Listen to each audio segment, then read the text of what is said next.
Hi, in this video I'm going to demonstrate how to safely start your petrol generator. On the chassis of every generator is an earth point. Make sure the earth point is electrically connected to an earth spike. Here's an example of a generator being earthed. The earth wire is connected to a nearby copper rod. Right, make sure your generator is on a flat surface in a well-ventilated area. It should be dry, no rain. It's also best not to operate the generator in full blazing sun. No young children or animals should be able to get to the generator. On the front of the generator is a circuit breaker. Make sure that it is in the off position. I've also unplugged any appliances. Make sure the generator has oil. I can do an oil check on the side here, but I can only do this if the generator has been sitting for at least 15 minutes. This generator is cold and I can check the oil over here. Make sure there is sufficient oil in the tank. Notice that the oil level is just below the H mark, the high level. It should be at least above the L mark. Make sure there is fuel in the fuel tank. The fuel should be fresh fuel. Some generators are sensitive to old fuel. On the side of the generator there's a fuel tap. Make sure it is in the open position. Fuel can now flow into the carburetor. I now have to close the choke. On this particular generator I have to pull a lever. Here is the view of me closing the choke. On some generators it's a lever that needs to be turned.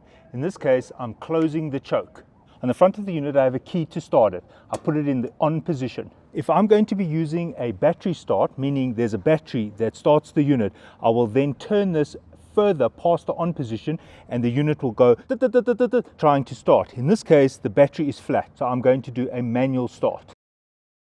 In order to start the unit I have to pull on this rope. I have to pull it quite vigorously, but keeping in mind that this must not be pulled at an acute angle. I have to pull it so that the nylon is pretty much coming out of the hole in the middle. If I pull it like that or like this, the nylon will eventually snap. When I pull this I actually lean back at the same time.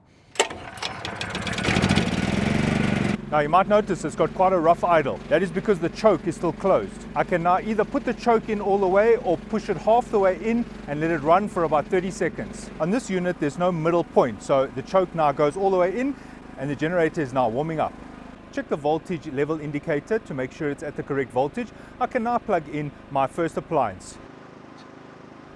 Close the circuit breaker. Remember that the generator must not be put at its maximum load shortly after being started. Allow it to have enough time to warm up. If you do need to run the generator at a high load, make sure you never exceed 75% of the max rated wattage. If you're going to be unplugging your load, best to switch off the generator shortly afterwards. Don't allow the generator to run for very long periods of time with no load attached.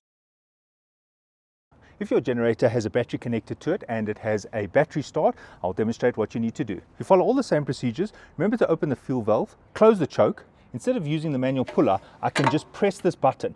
This will start the generator. I try to start the generator by pressing it down. Never hold the button in for more than 5 seconds. If your generator does not successfully start, wait 10 seconds before trying again.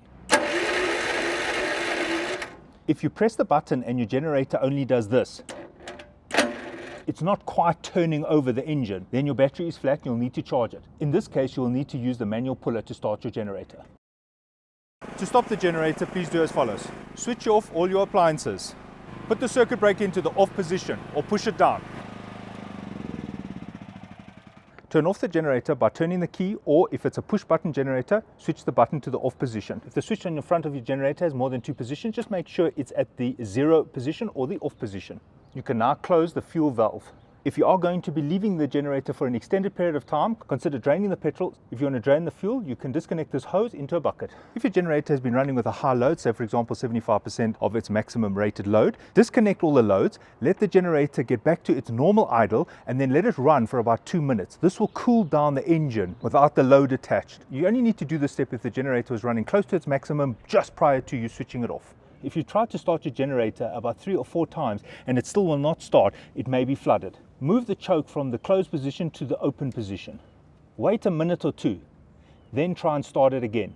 If it still does not start, reclose the choke and try and start it 2 more times. If it still does not start, consider sending your generator in for a service. A faulty generator sometimes makes a loud bang when trying to start it. Just consider wearing ear protection when trying to work with such a generator. Thanks for watching and cheers.